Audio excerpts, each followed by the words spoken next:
নমস্কার বন্ধুরা, জিভে জলবায়ু অঙ্কিতা চ্যানেলে তোমাদের সবাইকে স্বাগত। ফিরে এলাম আবারও একটা জিভে জল আনা রেসিপি নিয়ে। তো বন্ধুরা, এই সিজনের প্রথম এঁচড় দিয়ে দুর্দান্ত স্বাদের একটা রেসিপি আজ আমি তোমাদেরকে করে দেখাবো। তো ভিডিওটা প্রথম থেকে শেষ পর্যন্ত দেখার অনুরোধ রইল এবং ভালো লাগলে অবশ্যই একটা লাইক কমেন্ট করে দিও। আর আজকে আমার ভিডিও যারা প্রথম দেখছো তারা অবশ্যই চ্যানেলটাকে সাবস্ক্রাইব করে দিয়ে পাশে থাকা বেল বাটন ক্লিক করে নোটিফিকেশান অল করে রেখো, যাতে এরকম ধরনের রেসিপি আমি আপলোড করব এবং সবার প্রথম তোমাদের ফোনে পৌঁছে যায়। তো বন্ধুরা, সিজনের কচি এঁচড় আমি কেটে রাখলাম। আর এখানে দেখো, প্রয়োজন মতো মশলা আমি মিক্সির মধ্যে পেস্ট করে নিচ্ছি। প্রথমে আদা রসুন পেস্ট করে নিলাম, তারপর ওই মিক্সিতেই জিরে আর শুকনো লঙ্কা আমি একসাথে বেটে রাখলাম। আর এখানে দেখো, আলু ডুমো ডুমো করে কেটে রেখেছি, আর এঁচড়গুলোকেও কিউব করে আমি কেটে রেখেছি।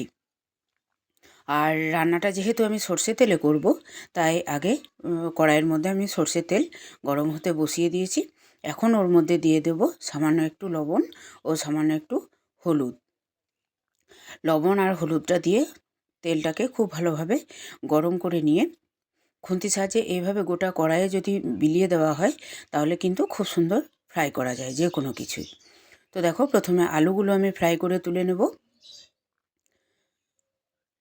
তেলের মধ্যে দিয়ে দিলাম কেটে রাখা আলুগুলো। খুব ভালোভাবে একটু গোল্ডেন কালার আসা অবধি নাড়াচাড়া করে আমি আলুগুলো ভেজে তুলে নিচ্ছি। ঠিক এরকমভাবে তুলে নিলাম। আর আলুগুলো ভেজে তুলে নেওয়ার পর ওই তেলের মধ্যেই দিয়ে দেবো এঁচড়গুলো। তো এঁচড়গুলো প্রথমে একবারেই আমি দিয়ে দেবো না, 1 রাউন্ড 2 রাউন্ড করে আমি এঁচড়গুলো ভেজে তুলে রাখবো। খুব বেশি লাল করে ভাজার দরকার নেই, একটু হালকা করে ভেজে নিলে কিন্তু খুব ভালো লাগবে। তোমরা চাইলে কিন্তু প্রেসার কুকারে একটা সিটি দিয়েও এঁচোড়টাকে বানাতে পারো, কিন্তু আমি যে রেসিপিটা আজকে করছি সেটাতে কিন্তু এইভাবে ফ্রাই করে করলেই স্বাদটা একটু বেশিই জমবে। তো দেখো, কথা বলতে বলতে এঁচোড়গুলোও ভেজে নিলাম। এঁচোড় আলু খুব ভালোভাবে ভেজে তুলে নেওয়ার পর এখন ওই তেলের মধ্যেই ফোড়ন হিসাবে আমি দিয়ে দেবো গোটা জিরে, তেজপাতা, শুকনো লঙ্কা, এলাচ, লবঙ্গ সব কিছু দিয়ে ফোড়নের মধ্যে আমি দিয়ে দিলাম তেলের মধ্যে। তো দেখো, কয়েক সেকেন্ড এটা আমি নাড়াচাড়া করে নিয়ে ঠিক যখন ফোড়ন থেকে খুব ভালো একটা সুগন্ধ বেরিয়ে আসবে, ঠিক সেই রকম অবস্থায় বড় সাইজের 3টে পেঁয়াজ আমি এখানে কুচি করে দিয়ে দিলাম। বন্ধুরা, বলাই হলো না রেসিপিটা আজকে কি বানানো হচ্ছে।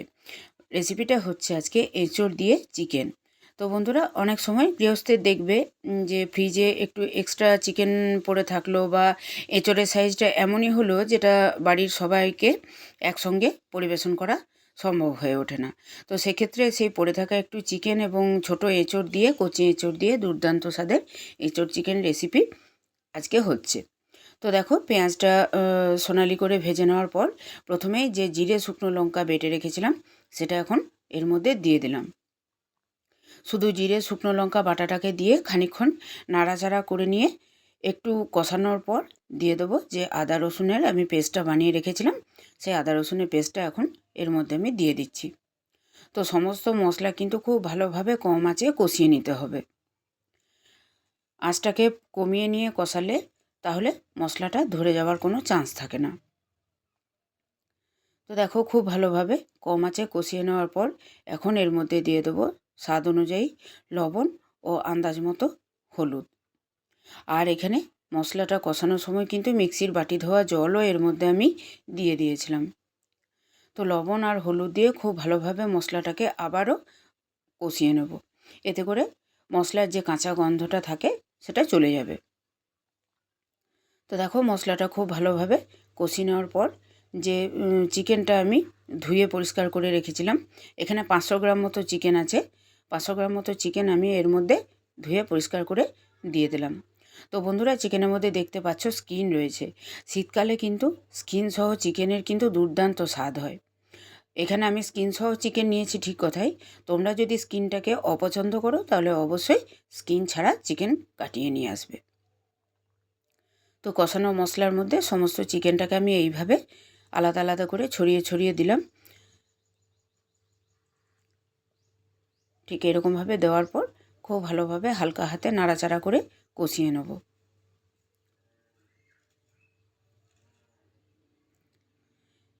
আশা করি আমার ভিডিও দেখে কোথাও বুঝতে অসুবিধা হচ্ছে না।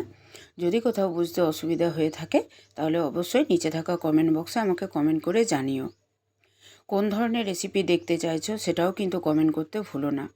আমি অবশ্যই সেই ধরনের রেসিপি আমি নিয়ে আসার চেষ্টা করব। আর তোমরা অনেকেই কমেন্ট করো যে অঙ্কিতার চ্যানেল, অঙ্কিতা কেন ভিডিওতে আসে না বা ও কেন কোনো ভিডিওতে কোনো রেসিপি ও শেয়ার করে না। বন্ধুরা, তোমরা অনেকেই জানো যে অঙ্কিতা স্টুডেন্ট, ও ইংলিশে অনার্স করছে সেকেন্ড ইয়ারে, এখন থার্ড ইয়ারে উঠবে। তো ও কলেজের চাপ প্লাস নিজেও কতগুলো বাচ্চাকে ও টিউশন পড়ায়, তার জন্য ও রেগুলার কিন্তু ভিডিওতে আসতে পারে না বা ও কোনো রেসিপি শেয়ার করতে পারে না। বলতে পারো চ্যানেলের দায়িত্বটা পুরো আমার ওপরেই পড়ে গেছে।